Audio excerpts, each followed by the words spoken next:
Israel's electoral map looks crowded. Around a dozen parties compete for 120 seats in the Knesset, but power still reduces to one number, 61. For the past cycle, Benjamin Netanyahu has held a disciplined right religious bloc hovering around 61 to 64 seats, while a fragmented opposition lingered near the mid-40s.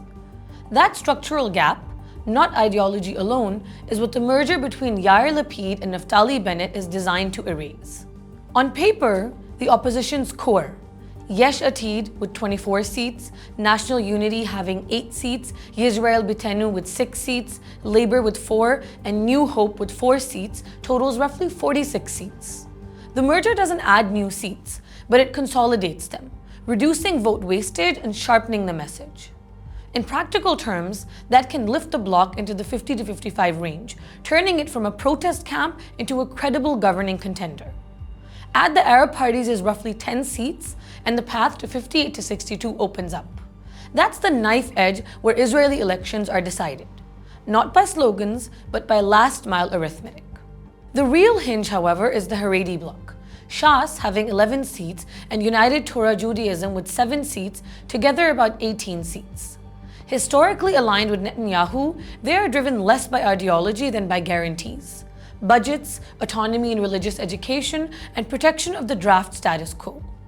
If the Lapid-Bennett axis can credibly address these priorities, the same logic that unified the opposition could pull Haredi parties into play, most likely in the post-election bargaining phase. Run the numbers forward. A consolidated opposition at 52 to 55, with Arab backing pushing it near 60, places Shas and UTJ in a decisive position. If they cross over, or even provide structured support, the result is a coalition in the 68 to 72 seat range. That's not just a majority.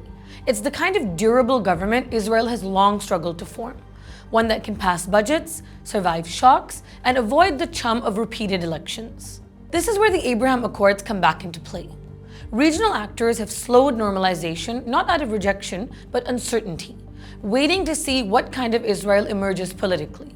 A Lapid-Bennett-led coalition, potentially supported by Haredi parties, signals a government that is less ideologically rigid and more coalition-driven. But more importantly, if that coalition sits comfortably in the high 60s, it moves Israel from survival politics to actual governance. And that distinction matters externally. Gulf states and other partners are not just looking for alignment, they're looking for reliability. A broader, more stable coalition suggests policy continuity, internal balance, and fewer abrupt swings, making Israel a more credible counterpart for long-term agreements. In that sense, a durable majority doesn't just stabilize domestic politics, it lowers diplomatic risk and increases confidence in follow-through. The bottom line is stark. The Lapid-Bennett merger turns a 46-seat opposition into a 55-seat contender. Arab parties make it competitive.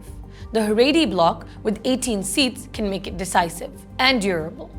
Cross 61 narrowly, and you get a government. Cross it comfortably, and you get governance. And with it, a renewed chance to reshape Israel's regional trajectory.